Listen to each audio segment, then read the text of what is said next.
Hi everyone. I wanted to make a quick video explaining the answers to the Gravity Lab that we completed in groups earlier this week.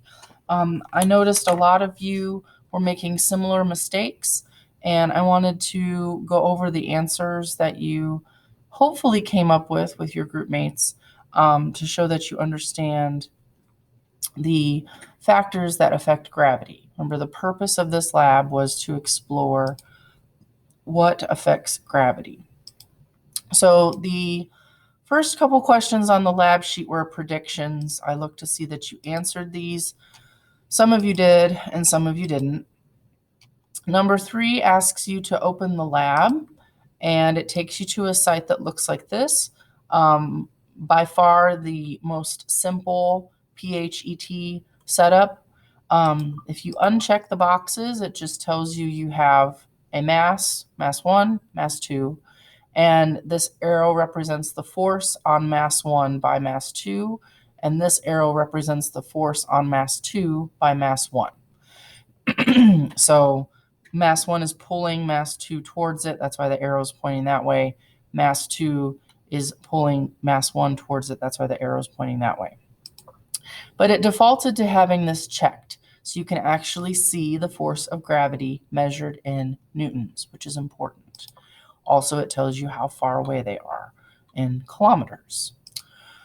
So you needed to identify that the distance between the figures can be found there, and the mass of the figures can be found there.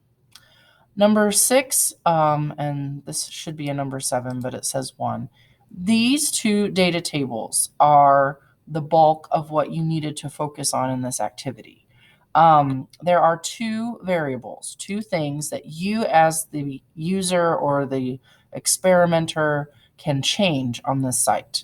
You can increase or decrease the mass of the spheres, and then you can increase and decrease the distance between the spheres.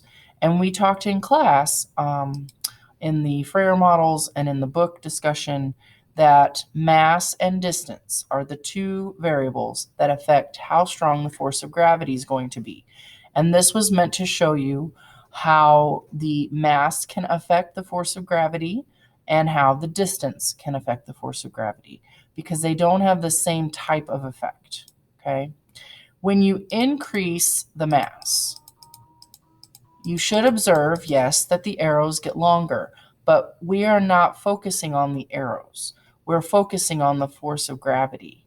So if you mentioned in your data table that the length of the arrows gets longer, yeah, that is, exactly what you observe here with the arrows, but what that's representing is the force of gravity is increasing.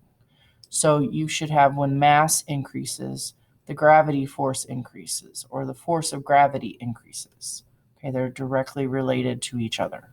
Okay, if I increase the mass over on this other one, you'll notice I'm not moving the spheres back and forth. I've chosen a distance to keep them at, and I'm just manipulating mass. Increase mass, increase the force of gravity. Decrease mass, decrease the force of gravity.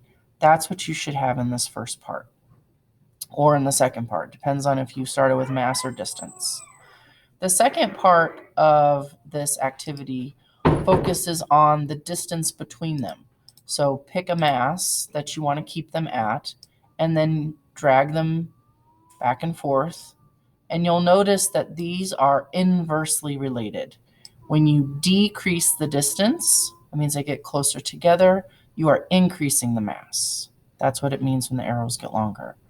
When you increase the distance, it decreases the mass. That's called an inverse relationship, because it's like you do one thing and then the opposite seems to happen. So unlike mass, where you increase mass, you increase the force of gravity. Here, if you increase the distance, which means they get further away, you decrease the force of gravity.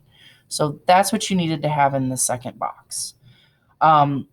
Look at your answers for those two and then reconsider what you have on the rest of the page, because I think by missing this set of relationships, you kind of missed what you were supposed to get as far as answers.